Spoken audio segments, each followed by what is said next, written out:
Welcome back to Soul Searching with Mindful Physio. Today, I have Nikki back on the podcast. We're just going to be really transparent and say that this is round 2. We've recorded this before and it was an amazing podcast. And I was like we dropped so many bombs in that podcast. Can't remember what they were. But we can't even watch it back because I couldn't even open the file. So look, this is the joys of doing it and just embracing it. But I'm delighted and thank you so much. Nikki is on a time limit at the minute in general in Australia. So I feel very, very fortunate to have you here. No, I'm glad we could squeeze it in. I'm so happy because the last time I walked away, and I have to say, I think I said at the beginning of the last podcast, every time I sit with you, I learn something. Every time I listen to you, every time I read something from you, I learn something. You are a fountain of wisdom and knowledge.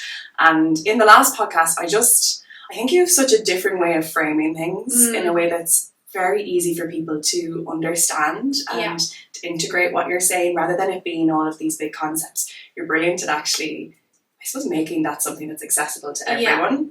So I can't wait for the listener to get to experience that for themselves. I feel like I got a free coaching session last time. But Nikki is a trauma specialist and mind health coach. And I think it's very hard to sum up what you do by just putting a name on it. I might let you speak to that.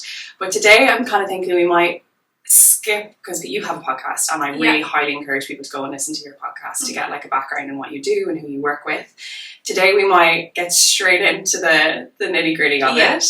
But give us a little intro. I haven't gone very deep there, but like, who's Nikki? What does Nikki do?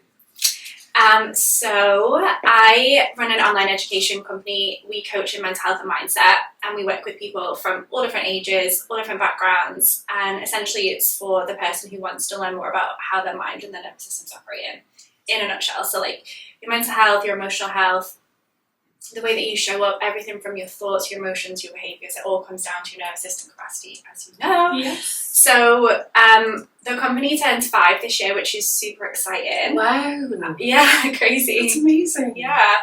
And so, I suppose like over the years we've just grown, and I work with all different types of people from like teenagers all the way up until like CEOs who are making 7-8 figures. I think that understanding your nervous system is something that you're always doing. You're always learning more every time you go through a challenge or a heartbreak or a stressor or something. You're kind of learning more about yourself as you grow. And in my opinion, these tools are essential. They're not something that are optional. It's like if you have access to this information, you should be learning it because it's how you create, the life that you want to live, the relationships, the career, everything. Yeah, and it's like you use that term emotional mastery a lot. What does that mean to you or when you're talking to clients about it? Yeah, so I see emotional mastery, there's kind of three different ways that people process emotions. They either avoid them. Yeah. They're either consumed by them. Check. Can you be all 3? Or you're emotionally intelligent. Okay. So like you understand your emotions, you work with them. Emotional intelligence, emotional mastery. So what is emotional mastery in my opinion? It's something that you can have something going on for you emotionally and you can be conscious of how that is being projected outwards. Whereas someone who is emotionally consumed, it's like I'm anxious and everyone knows about it, or I'm angry and everyone knows about it. And so if we're looking at like parenthood, even in a relationship, or if you're a leader, if you're managing a team, if you're building a business, emotional mastery, like understanding what's going on for you, how that's being projected out into the world is the number one thing. You can't manage a team if you can't understand your emotions. You can't build a relationship if you can't understand your emotions. And generally what I've found throughout the years is that the people who are feeling stuck and keep on, it's like, why am I not moving forward? Why have I not grown? Why am I still here?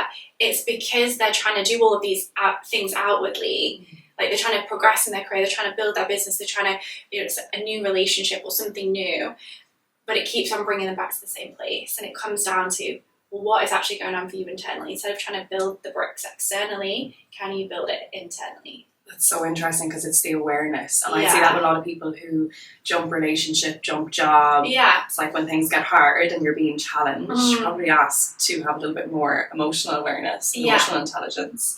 But we try and fix the external because that's what we can see. Yeah. So it's like, well, my relationships aren't working, so like, let me change relationships or let me end this one and find someone new, or my it's not working in my friendship group, so like let's go find a new friendship group. Or career, it's we try and fix the things externally because I suppose that's what we've been taught to believe. But the way I kind of see, I see things quite visually and have this model that explains how your mind is kind of the pillar that's underneath all of the other 5 major pillars of your life. So you have like your career, your environment, like your home environment, your relationships, your finances, and your health. Okay. And if your mental health is off, your mind is off, the other 5 are going to be really, really difficult. Which is why like we see, you know, like 6, 7, 8 figure business owners who've got everything. They've got the house, they've got the family, they've got the kids, they've got everything, but they're not happy. Yeah, that's huge. Yeah, and it's so common. It's down to the mindset. Yeah. Really. Yeah. Because I've often wondered about that. Like I have friends who are very successful and they're probably my unhappiest friends, which is so sad because I'm like, you have everything. Yeah. It's crazy. And is it something that, I mean, some people might have just been helped through? Like I always think about it as a child, like my parents would have really encouraged resilience and like we were able to talk about our emotions, but being like, this is going to happen to you. Yeah. It's how you respond. And I'm very, very grateful for that now because I don't think anything has ever, well, no, I obviously have things where I'm like, you know, lying in bed for a day crying. Like that definitely happens. I'm human, but the ability to get back up and go again. But then I see maybe other people that really struggle with that. It's like it's all happening to me. It's difficult. Yeah. I think everyone's situation's unique, and I think that if you are someone who is more on that side of the fence, like you are someone who is more impacted energetically, emotionally, that's a huge sign for you to say to look at how you can expand in that area. I think where a lot of people go wrong is that, you know, they might compare themselves to you, for example, or even me, and they're like, oh, she's so resilient, she's okay, she's good. But it's not that we don't have the challenges, it's just that we've really learned how to master how to move through it so it doesn't become consuming. Or I think something that's coming up quite a lot with my clients at the moment as well is like, when things are down and you're not having the best time and, you know, you are experiencing challenges and it's like, you make that wrong. Interesting. Okay. You know what I mean? It's like, I'm not happy, or, you know, everyone else is happy and I'm not, or things aren't going right, and it's like, this is wrong, it should be up here all the time. Okay. Whereas it's like, well, if you just allow yourself to be in this space, like you say, sit in bed and cry, like do that, that's okay, but they make that wrong. And then you're not only dealing with the issue of why they're there, but you're dealing with the issue of that they're making it wrong, they're not good enough, life's falling apart, the guilt and everything. Yeah, the shame, the guilt. Yeah. The judgment, all of that. Crazy. And sometimes I would find it's really interesting to hear you say that you kind of see those 3 components of emotional mastery, because I would just see that, not knowing that, but see it in people. I often say people are either like anxious or they're can tend towards numbness. Yeah. And I can definitely see myself tending towards numbness sometimes, but when things are really good and I can't feel it, because you're so used to somewhere in the middle, and I've had to really work on that. On like not just sitting in the emotions that are heavy and hard, and I'm okay there, but there's obviously something within those emotions that I don't want to feel, because then when it's really good I can't feel the joy or the elation. But people are just fascinating, and like you said, everyone's going to be so different. Like people have different experiences. I was on your Instagram last night just looking, and I loved the recent post on, if you're not communicating, you're ruining your relationship. A lot of women listen to this podcast, and a lot of women will relate. Oh my god. When it comes to partners. Yeah. I think you can sometimes like read my post and you're like, okay, yeah, like she's been through. Oh no, but also like I create a lot of my content through my own experiences. Okay, I love that. Yeah, and so like that is in the caption what I spoke about in. So the post said something along the lines of, if you can't communicate in your relationship, that will be the thing that breaks it down. It will be the thing that ruins it. And especially if your partner values communication and you can't meet them where they're at and you're not willing to learn, it will be the thing that makes you lose them. And speaking from experience, like it's very, very hard to be on the receiving end of someone who stonewalls and shuts down, which is emotional avoidance. Yes, so it comes back. Yeah. Okay. And that's just one aspect of their life, but like it comes up in other areas of their life. It's just relationships throw such light onto things that we really don't love in our shadow. But yeah, it's so interesting because I would say like, well, most girls that come in when the relationship breaks down, it's like I tried to communicate and there was just nothing back. How does someone even navigate that though? I think that in a relationship, the values have to be aligned. And so if you are someone who values communication, but your partner is someone who's never even thought of that, it's going to be very, very difficult. So if we was to go back a step, perfect world, you create relationships where your values are aligned. You create, so I always say there's three areas of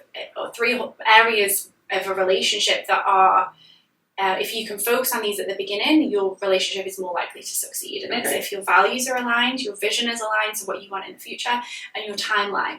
Ooh, I got a shiver there. Yeah, but it's simple. Yeah. This is what you were talking about at the beginning. Like, how do we make this simple? So, what happens is people meet. You meet someone, and they're interested in you. You're interested in them. Like, you've got things in common. The chemistry's there, and then it's like, and then you get caught up in this like chemistry bubble. Yeah.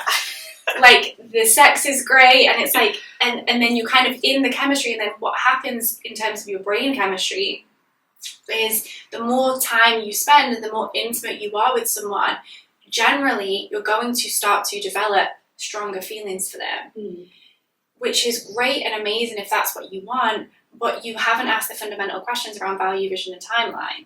Okay. Whereas if you asked that, so for example, you've met someone, the chemistry is great, but if you was like, hang on a second, let me just bring in a little bit of logic here.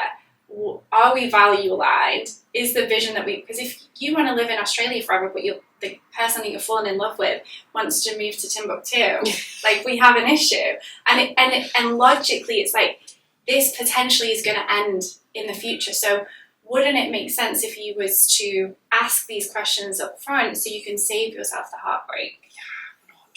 Yeah, 100%. But when you're in that chemistry and the chemicals in your brain are starting to kind of, your dopamine receptors, your serotonin, it goes to them. They are the source of that like feel good. It's addictive. It is. Which is why heartbreak hurts so much, because you're coming off a drug that you've been hooked to for so long. So in answer to your question, like best case scenario is you get yourself into a relationship with someone who values communication. So you don't overlook these red flags at the beginning. Okay. Yeah. But let's say that you are in a connection and the person is not communicating to the level that you require. I think patience and understanding. Humans don't take criticism very well. So if you're going to criticize and mother and judge and shame women, because we are motherers, we naturally criticize, especially if you're in this space of like personal development, personal growth, because it's like we have this standard that we've designed of like a relationship that we want. So it's like we hold that in our minds, and we're like, you're not it, you're not it, you're not it. You have to now meet me here. Humans don't change based on that. They change. We are motivated through our own desires and our own wishes. Okay. Like I said to my client the other day, it doesn't matter how much I want you to be happy. I can dream and wish and hope and pray all day long that you're going to be happy, but is that going to make you happy? Got to do it for yourself. You have to do it for yourself. It doesn't matter who around you wants you to be happy or playful or whatever. You have to create that within yourself. So in a relationship, I could say to my partner, I need you to communicate more, I'm going to leave you. I need you to do this or I'm going to leave, or I need you to do this or it's a deal breaker. If they're not motivated to do that within themselves, they might be able to fake it temporarily, which wins you temporarily, but then a few weeks down the line, it goes back to square one. And so patience, if you're in a relationship where your values aren't aligned, take responsibility for that and be patient and understanding. And I feel like I've got an amazing podcast on the law of detachment. Mm. I think it's like the first or second podcast that I recorded, so if you're interested, go and listen to that. It's like a 20-minute podcast. But the more that you can be accepting of a human being where they are, the more likely they are going to feel comfortable enough to change for you. Wow. But if they don't feel comfortable, if they don't feel accepted, why would they? And it's that natural human response to just be like, well, you're telling me to do it, I'm not going to do it. Yeah. Just defiance. And also, well, you do though, because it's like, well, fuck you, why am I not good enough as I am? Yeah. Oh, and everyone just wants to feel loved and belong. And wow. So the shame that you project on can change temporarily, but it's never going, you can't shame someone into a permanent fix. Mm-hmm. Yeah. A permanent behaviour change, that's just not how it works. That's so interesting, because I can see what's happening with a lot of my clients is that they're on this self-development journey, they're gaining all this knowledge, and then I often have to say, like, there is no superiority, inferiority here. Like, they're not inferior to you just because you've read those books and you've done that thing. They're still a human, still the person you fell in love with. Yeah. And now that you have this awareness, it is your responsibility to communicate what you need, but also to be patient with the other person. They're not after doing all. It's just when girls, I think, tap into it, we get a little bit addicted to the whole world, and it's like, oh my god, I can better myself, I can attract all of these things and create this beautiful life, and then you're like looking at them being like, why are you not coming with me? Why don't you want the same thing? But yeah, it is hard, because then there's a lot of conversations around, am I outgrowing somebody? And especially people who have been in, I've just recently had a lot of clients who've been in long-term relationships from their early 20s, and now we're like in our late 20s, and life's very different, but values have changed. Fundamentally, the values have changed, and that's really scary for someone to sit with. We don't want the same things anymore. It's heartbreaking. It's hard. It's so hard. Yeah. And have you ever read Conversations with God? Yeah. So it's like a 300 chapter book. I'm on chapter 72. Yeah. And I think that's the only work I'm going to do now going forward. I think I'm just going to keep on. Really? Yeah. Yeah, I'm not even. It's on my Kindle and it's not even halfway. No, I'm on. I've got 20 hours left. I'm listening to it on audible. But what I love in Conversations with God, like, if you're not religious.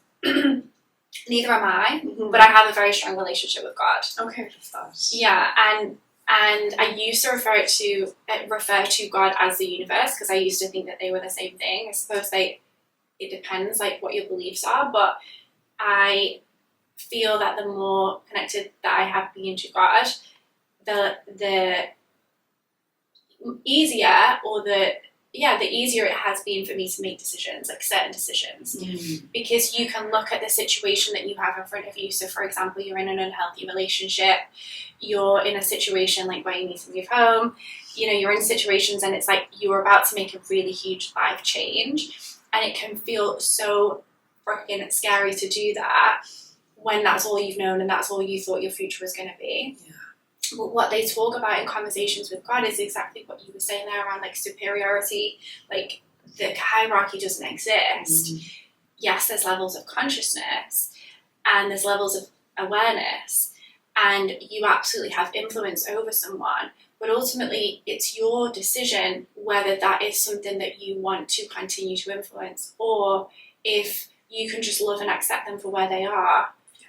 And stay there. And if you can't love and accept them for where they are and stay there, it's not love to keep on trying to change them. Yeah. So it's either like you can love and accept them for where they are whilst continuing to influence them in a positive way, or you leave. That's so powerful, because a lot of people need to hear it. I will always say, you can fix any relationship. The grass isn't greener on the other side. It really isn't. But if two people are willing to work on it, you can fix any relationship. I believe that to my core. So I'm like, let's figure out what we can do here before you leave. And how long are you willing to put into this? But the problem is, generally people don't seek help until it's like, it's been going on for years. Like, I'll have men call me, and like a few years ago, I remember I had a client in Canada who called me, and the very first sentence that came out of his mouth was, "My wife's about to leave me and my kids hate me." Oh Lord. It's like, how do you get to that point? he was a referral. Oh. And but that's not like just a one-off. It happens a lot, especially with men. It's like they wait until the very last minute. And women detach way before that last minute. Like there's a process where you're just checking out. Yeah. And like I remember just being like it was little things constantly that I'd be like, yeah, pulling further away. And then when it inevitably happens, you're detached from it and there's no going back because the love's gone. Yeah. It's so interesting, and I just think so many of us are so afraid to leave. It's the fear of, what if I don't find somebody else? What if I'm never loved again? Like that absolutely goes through, and I know that's not realistic and it's not true, but when you're in it and you're full of fear, it just feels like the scariest thing in the world to do it for yourself. But I can definitely say that you do find someone. Like it does happen when you're brave and you know yourself well enough, and if it is a thing that it's just not aligning anymore, just trusting that. Yeah. Something I wanted to ask you though, and I think we talked about it on the last one, was that situation that sometimes happens where you're in that long-term relationship, it might be long-term, but you're in that relationship and you're not getting, there's a need that's not being fulfilled. Yeah. And then you come out of that relationship and you have blinkers on for the 10% that you didn't get, and you ignore the 90% of the, I won't say red flags, but the 90% that's not aligned with you. You just see the 10% in the next person that you didn't get in your past relationship. And then you learn the hard way, for sure. But like I see that a lot. Yeah. So what I'm hearing you say is that you're in a relationship, let's say your partner doesn't communicate. Yeah. And then you go and meet someone, you're like, he's an amazing communicator, but he also like has all of these things that you don't want. So it's like, totally. Yeah, like the thing that you want exists, but also there's no perfect. That's exactly where this was going. Yeah. Because that's what I've learned from it, is that you can hone in on the 10% that you thought you wanted and realize that actually the foundations of everything else were pretty strong. Yeah. And then it's like, where do I get that then? So I think there are men who are fantastic communicators and want to have those big deep conversations, and like my current boyfriend's amazing. He doesn't want to have them all the time though. No. And he's like, go to your friends for that. And I'm like, that's actually okay. Yeah. I can pick this thought in my brain with a friend who loves that. Yeah. And I don't need my partner to be my everything. No. Because that's not healthy either. Absolutely not. Yeah. And why would you want that? I know, I just think it was something that I was like, they need to tick every box. It was just this impossible task. And lots of people come in saying it. They're like, I thought this man existed that was everything. Yeah. And it's just through learning. Yeah, and look, like it's a really good point, because I think that we can do this with everyone. Like we do this with our parents. We do this with our parents a lot. It's because they've got the role of mum and dad. Yes. And no one else is going to have that title. You know, and you're like, well, my mum doesn't do this, or she should do this, or my dad should do this, and it's like, they're just people too. Yeah. So and it's a very entitled place to be, right?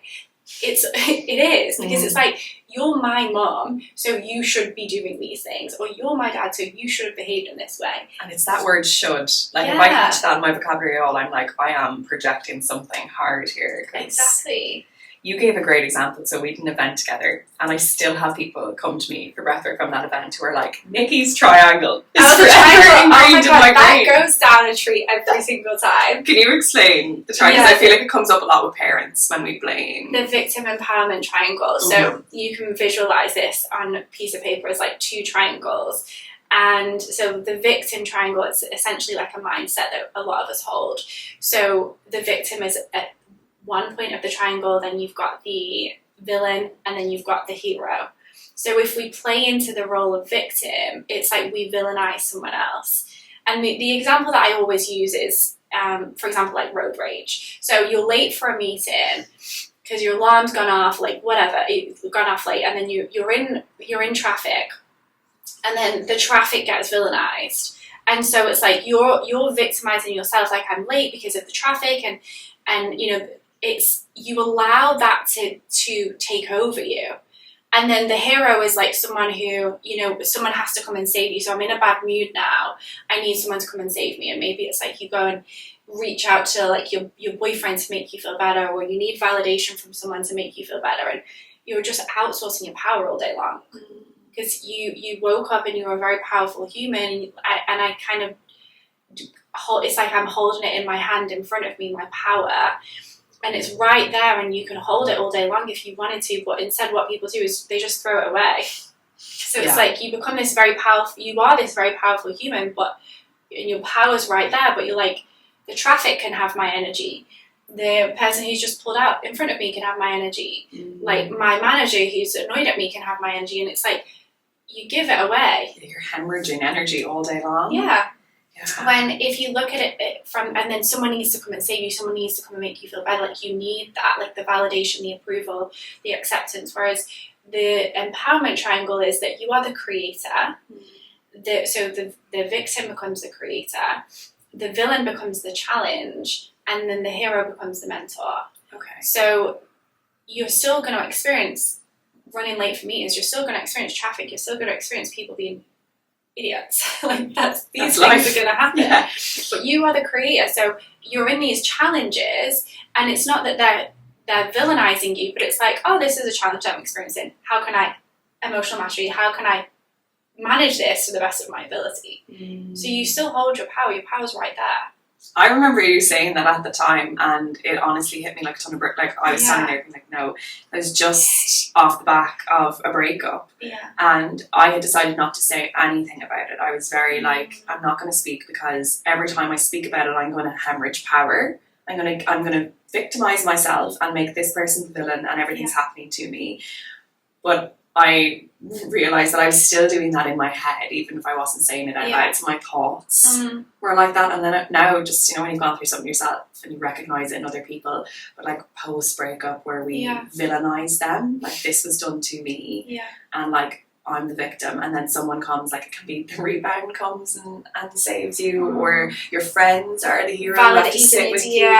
Fuck him. But sometimes someone needs to turn around and go, actually, you had part to play in this as well. I will never be that friend. I know you. Like, I actually have to sit there sometimes. Like, if there's conversations and they're like, fuck him, he's an idiot. And I'm just like, just let me know when you want me to speak and I will. You're going to bring logic to the room. I'll just let you guys go for it. And I know we need that at a certain point. Totally. But we definitely need, like, I remember that day sitting there being like, okay, like, who are you playing? Like, what role are you playing? And it was really empowering to walk away being like, you know what, like, if I don't think this way and I reframe it, I'm not going to be literally hemorrhaging energy to somebody who doesn't deserve it anymore, if that's the way you think. But it's hard to navigate though. It is. Do you know, I did a post a few months ago, and it was kind of like it was a graphic post, and there was loads of just like a list of things, and one of the things on it said, make everything your fault. And I had people in the comments and people DMing me being like, this is wrong, you shouldn't make everything your fault, like people need to take responsibility. And I'm like, but what I'm saying in that is what role have I played in this? If I make this my fault, I then have power in how I move forward. I'm then the creator. Yeah. Because if it's not my fault, I'm a victim. And they're the villain. So the villain is the one that's still holding the power. Yeah.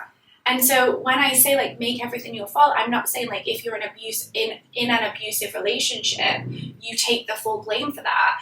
But if you're in an abusive relationship, it feels very victimizing because you feel very trapped. So if you was to ask yourself, where is my power here? What control do I have? What options do I have here? You're putting yourself back in that place of I am the creator. Whereas when you're in the state of mind of I can't do anything, I'm trapped, I'm like, it keeps you stuck. If you was to make it your fault and say, what can I do? How can I get myself out of this? That is where you get to make the moves. Yeah, you can see that. It's like that feeling of being stuck is usually you're like externalizing or outsourcing everything from yourself. So interesting. Because you can kind of see as well from everything you're talking about there who we're attracted to. And I like sat a lot with like, what wound am I sitting in that I want to be healed through somebody else? But when I go, okay, this isn't my parents' fault, this isn't an ex's fault, this is my life and this is my fault. Like not going to sit in it, but also just being like, what can I do about it? Yeah. Just So just blaming everything and everyone. Yeah. What can I do about it? Why do I have power? And how can I stop this from happening again in the future? Yeah. And last time we spoke about, I remember you kind of flipping this. So I come in on the energy side of like the masculine feminine dynamic. Yeah. And we spoke a bit about, like, I'm fascinated about how if you were in your feminine, like, I'm naturally, I would say, quite feminine, but lived a lot of time in my masculine, depending on the relationship, because I just think I had such people-pleasing tendencies. I would be what you wanted me to be. And by the end of that relationship, I was like, I actually don't want that anymore. And I know I don't want to be somebody's mother in a relationship. Like, I'm very, very firm on that now. Like, that is not, I can't wait to be someone's mother someday, but like an actual child that I birthed, not someone who I decide to be in a relationship with. But some girls like that. Like, they like that role, and that's fine. Yeah, but do the guys like it? I think they do. I think people will issue. Don't get me. I think people will issue with them, and this is definitely not Aaron, but like, maybe not Irishmen. You may be able to speak to the other crew. Just being mammied their whole lives. Yeah. And a lot of girls would say if they're the only girl, or if there's brothers in the household, that they're just treated completely differently. Like, that boys are so mothered and so mammied their whole lives that they don't know how to turn on the washing machine. Like, they don't know how to pick up after themselves. And then they expect that from a partner because that's all they've known from love. And I'm like, no, allergic. But if you're, oh my god, allergic. But if you're a woman and you're okay with that, I would argue that you're not. You're probably just going along with it. And if you're okay with that, cool. Yeah. If that's how you want to live, cool. But then you can't be mad in like 5-10 years time when you're like, I have to do everything around this house. He doesn't even put his washing in the washing basket. Like, you can't be mad at that because you created that environment. Yeah. Because that, and victim village. Yeah. How many times? I think someone said it at the event. It's like, I'm sure it was that exact example, wasn't it? And it's like, but okay, so how long have you been in your relationship, and how long have you been okay with this behaviour? Because the first time you dropped the clothes on the floor, did you pick them up? Yeah, okay, there we have an issue. That's how you can take your power back, because you can say, okay, I have actually enabled this. But it's when people just go along with it and they're like, I'm fine, like, it's okay, I can do this, and then 10 years time it's like the thing that splits you up. Yeah. But it's in the beginning, you're playing the cool girlfriend. Don't do that. Don't cause any problems. And I'm just like, I'm so over it. Like, I'm going to be all the problems in the beginning so that we get through all of it quickly. And if you have a problem, then it's not meant to be. And like, compatibility is something that I think, like, from the energy side of things, I think about it so much, but it's just personality, it's values, it's all of those things. But I was really seeking somebody who was masculine. So this thing, and like, what does that mean to you? So divine masculine to me is a little bit different. Yeah. I think I would fawn a lot. Like, I'd be a little bit fearful of like a strong masculine. Okay. So I feel like if I hear aggression in any way, it triggers my nervous system. I'm like, no, like, run. Probably more so actually freeze, and I numb out and I detach, and like, if I get that aggression at all. But then there was a part of me, like the part of my feminine, that really wanted a divine masculine, which was like, you know, very protective but not controlling. Strong in himself, the divine masculine. It's so empowered, so just like strong in themselves. They're not even battling those thoughts. Not bothered. Not bothered. And like, I laugh at him, we'd walk into Woodies and he will have like his work clothes on with flip-flops, and I'll just be like, he does not care. He's not even questioned. Doesn't care. But then can mind himself. So this is the other side of like, God, he's really getting all the praise today. But like, this like strong divine masculine, he can fend for himself. I know he lived before me and lived well before me, and like can manage and take himself. Care of him. You don't need to mother him. And he, if anything, bothers me a little bit sometimes. You know, like, picks because he wants to do that. Takes care of you. Wants to pick you up. Wants to make sure you're okay. Like, wants to be the provider, but not in a way that takes away my power. And I didn't know it existed until he will actually tell me. But I'll never forget. I told the girls after the first time I was in his house. a rug on the floor and cushions and throws on the couch, and I was like, does a girl live here? And he was like, no, what are you talking about? And then like you have rugs.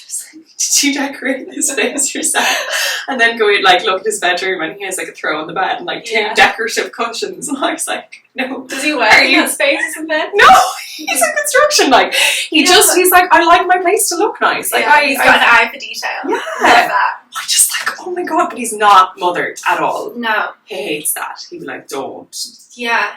So it's in. You touched on this a second ago, but with the masculine, feminine, I think people see it as you're either feminine or masculine, but there's actually two parts to each. So you have like a wounded and a divine. Yeah.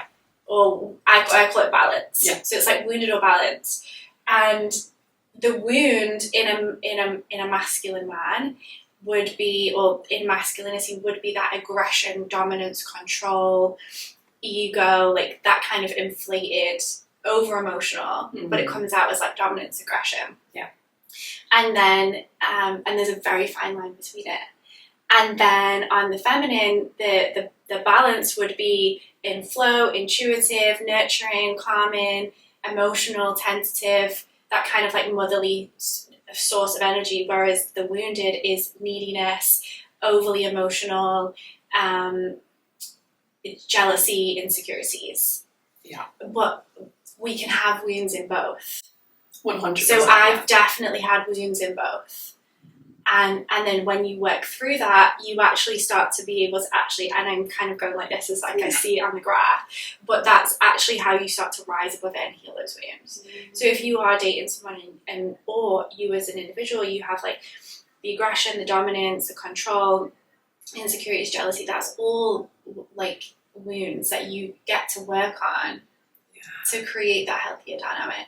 And if you are someone who has been working on it, but you're dating someone who hasn't, it's probably not going to work. Yeah. They have to have some level of awareness around it, for sure. Yeah. Yeah, it's so interesting because it brings out a different side of you as well. Like I can see it's like that balance. So I can see when I'm very held in feminine in a relationship in my personal life. I melt, I'm very open, which leads into creativity, but then in my professional life, I can be very masculine. Yeah. Because that part of me just gets to switch off. I don't have to use that all the time. Yeah. I get to come home and be held, and I'm like, okay, this is a really nice feeling to not have to always be in one, and you get to flow between both and see how that feels. I think there's ways to promote masculinity in men, and there's ways to, whatever the opposite of promote would be. You can either increase his masculinity or decrease it, or even enable him at where he's at. Yeah. And if you're a motherer, or if you are enabling his behaviour, if you're just being the cool girl, just letting it go, that's never going to change. Yeah. And also, like, that's not what love is. No, it's not. It's not babying another person. When we spoke about it last time, we kind of said that in order for him to feel secure in that like divine masculine, a lot of us want them to open at that point and to feel like they're able to maybe express more, and a lot of girls like, I just want them to be more emotional. And I've definitely seen that, like, pick your moments. Like, I can tell when it's the time to have that conversation and not. But one of the things I've noticed from the men's breathwork is I was so nervous in the beginning about speaking to men on the level that I would speak to women, and like put them into this vulnerable state and then see what comes up. And the first session I was very careful with how I chose my words. It was quite masculine. The playlist was very masculine. Like, I was trying to channel what I thought they wanted. Yeah. And by the fourth one, I actually laughed at myself the last day. I said nearly exactly what I would say to a woman, and I got a much bigger response, because everyone needs to hear. It's like that balance of the energy. Everyone's somewhere in, like, we all have both. And I was only trying to speak to the masculine, thinking like that's what they want to hear, but they're there for a reason. I remember the last day coming in to speak to you, and the lads were dropping me out. So they asked you questions. Yeah, they were like, ask Nikki this. Yeah, what was that? But one of them was, I just don't know how to be emotional. I don't know how to have that conversation. But what I've seen since the men's breathwork is that the men go in, they have this experience, they need to experience it themselves first. Yeah. And I think what the lads were asking you was like, my girlfriend wants me to have this deep emotional conversation with her. I don't know how to do it. I don't know how to do it. I don't have the language, I don't have the skills, I don't even know how to approach it. I don't know the right thing to say. It's so hard, but yeah, I don't know. It's completely leave it to you now. But all I can say from like watching it happen is like when they experience that themselves first, that they're not being put on the spot. Yeah. So I have a lot to say on this, okay. And I also think that from because there's two ways I can answer it. To like speaking to a female of how you can help your partner experience this, but also from a men's perspective. I honestly just think that if you're male and you're listening to this and you want to be able to tap into that more emotional side, again, emotionally consumed, emotionally avoided, emotionally intelligent, your partner doesn't want you to be emotionally consumed. She doesn't want, she might think she wants you to sit there and cry and get all like she doesn't. Yeah. That will probably turn her off. So true. Eventually. No one wants a man who's just sitting there and crying in his feels, right? And men don't want that either, because that's just going to be completely demasculating for them. So we're not emotionally, she just wants you to not emotionally avoid. Okay. That's so important. That's so important for everyone to hear. Yeah. Because I think men think that we want them to be but that's in their because fields. what women are saying. Yeah, it's the way it's communicated. Yeah. 100%, yeah. Okay. So here's the thing about emotionally avoidant men. They think that they're avoiding their emotions, but it comes out in aggression. Yeah. It comes out in the alcohol and the drugs and the bad habits. So you're avoiding the emotional vulnerability with your partner, aka the level in which you're going to experience your relationship emotionally. Does that make sense? So like the level in which you can actually build your relationship on. If you're avoiding your emotional intimacy with your partner, but it's being expressed in your bad habits, your unhealthy addictions, your like the beers, the pub, like the drug-fueled weekends, the aggression, the fights, etc. And I know that because I've experienced it firsthand. You can have someone who on the surface appears like they are very emotionally intelligent, but if they can't have deeper conversations with you, they aren't able to go deeper with you on that emotional intelligence level, they are avoidant. Okay. Does that make sense? Yeah. So if you're a man listening to this and you're like, she wants me to communicate with her more, she wants me to be more emotionally in tune with her, but I don't know how. My biggest tip to you would be to find someone to follow, male, who displays the level of relationship that you want to have. So my two biggest people I would suggest you follow, Pure Jaguar, he's a psychotherapist, coach based in Byron, he's incredible. Okay. I also have a podcast with him. And I think his name is Ryan White. I follow him, so just go find Ryan in my followers.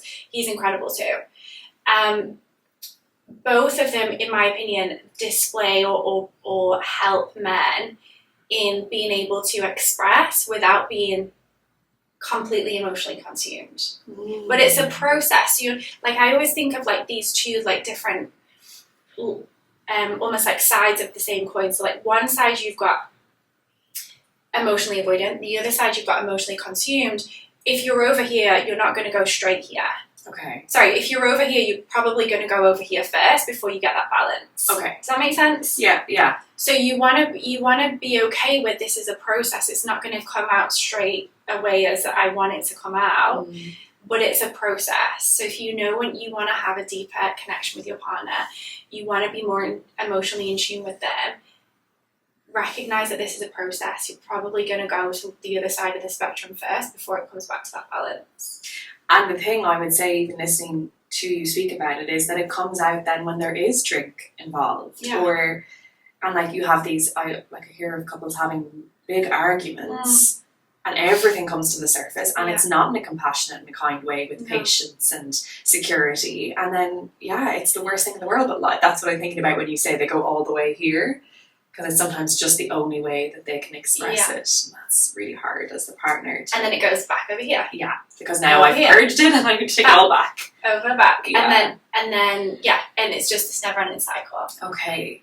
And as the woman or the partner in that situation, is there any tip that you would give them in helping the person get from A to Z without feeling like they are, being exposed, I suppose. That vulnerability kicks in. I think like even just, so I think instead of telling them what they aren't, like you aren't good enough in this area, you want this, instead of that, tell them how you appreciate what they are. Yeah. So for example, if he's said like words of affirmations to you, and it was even just like something really small, I feel so good when you affirm like you love me and you send me messages like that, or if you say like affirm and say how it feels for you. One of a man's biggest insecurity in a relationship is not being good enough for their partner. Yeah. So if you, and it's again another huge killer of relationships, if he doesn't feel good enough, over time he's going to pull away. So how can you promote that kind of energy in your relationship where it's like, instead of you're not this, you're not this, you're not this, tell him how it makes you feel when he does say things. Okay. That in itself is going to be really, because often what happens is women are like, yeah, he did this, but it's not enough. It's constantly asking for more and just not validating where they're at.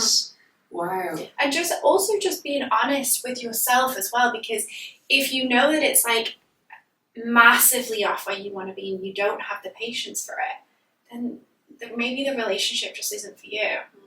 You can't shame someone into changing, like we said earlier. Yeah. So like I think so many people are out of integrity within themselves about what they really want in a relationship.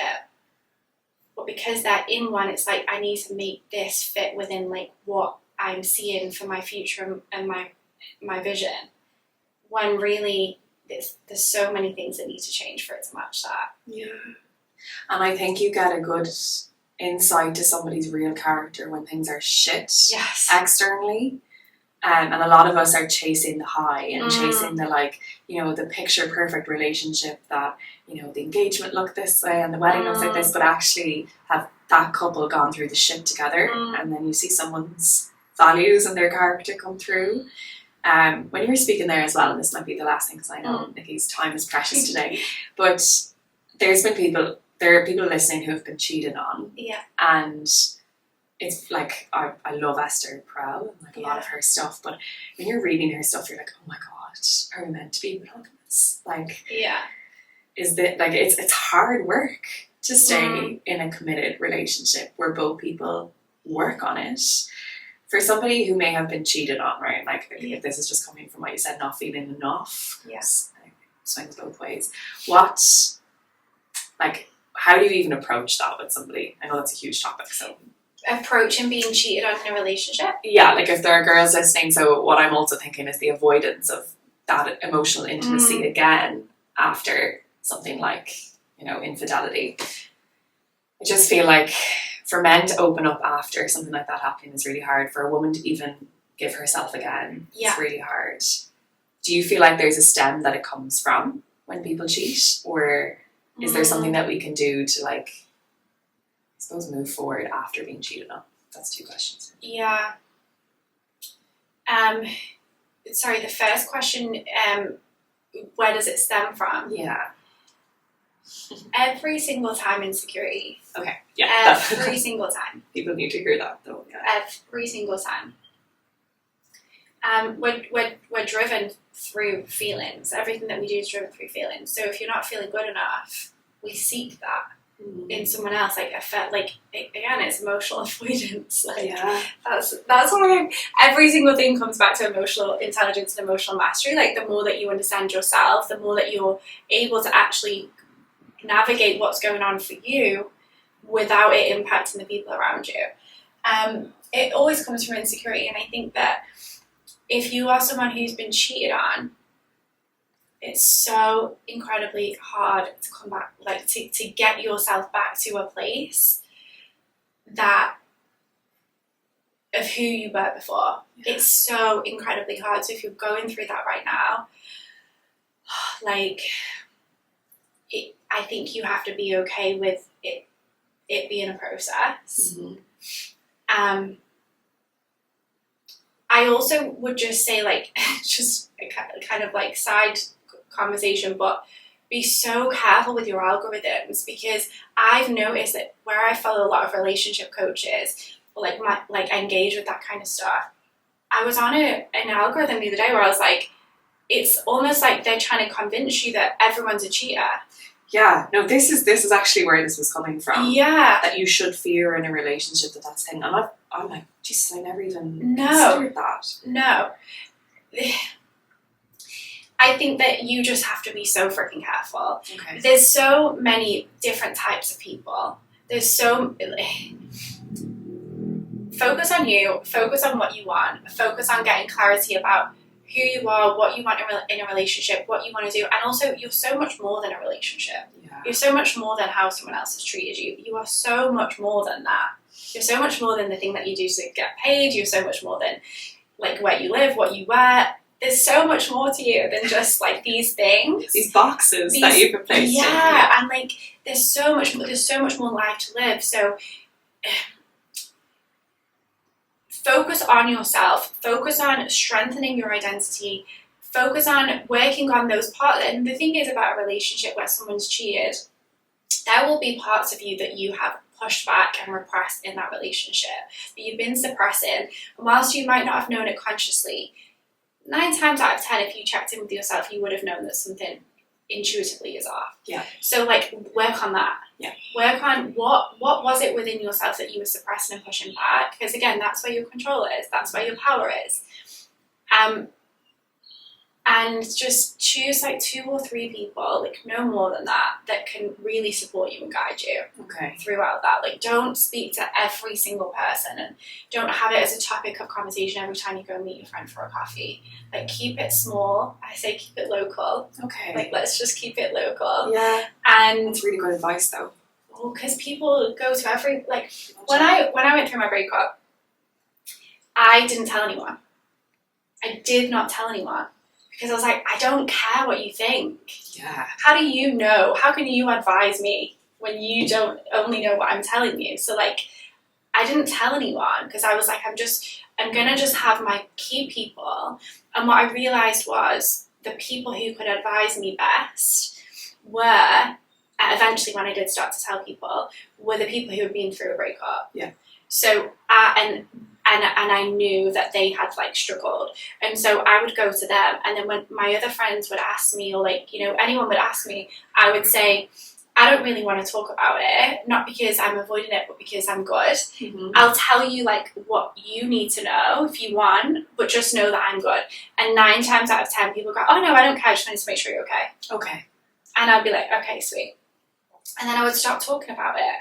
And I would talk about something different. Stops giving that power away. Yeah. Like you're a friend, so I want to keep you in the loop. Like it's okay for me to tell you for your information. But from my perspective, I don't need your guidance. I don't need your advice. I'm good. And that's just your emotional mastery, like that's you being so self-aware where you're like, I've got this. I'm going to reach out when I need it. You're not all on your own in it. You just know the specific people that can help you. Yeah, that's such valuable advice for anyone. And I just, like recently, these people coming through, I think everyone's in a big transition period. Like I know you're moving out of Australia, like massive transition in your life. Yeah. Feel like everything's changing constantly, and you have friends that are having babies, you have friends that are getting married, you have friends that are getting engaged, and then you have friends that are killing it in business, and it's very hard to be all things. But if you know what you want, I can really hear that from you. It's like, know yourself well enough to make decisions that align with like you, your future self. Is there any closing piece of advice that you would give to somebody listening? Like I could pick your brain for hours, honestly, but it's been very related to folks today, but anything at all. Do you know, I was having a coffee with my friend this morning, and she actually said just what you said there. She was like, everything's so temporary, and I was like, no, I feel sick hearing you say that, because it is like things just change so much, but that speaks to how like when we're in something, it feels like you're in a relationship that you're not happy in, but I can't leave because I'm never going to find someone like this person again, and we allow the fear to stop us from taking action, but nothing is permanent, everything is temporary, so you can flip it. Like you're the creator. You can create anything. Like, you can create anything that you want. People would completely transform their lives. Like, you can create anything you want, and the emotion is the thing that's going to slow you down. So if you're operating from fear and scarcity and stress and anxiety, like, those things are going to slow you down. Have your awareness to that. Like, be aware of that, and just know that your feelings aren't facts. It's just a feeling.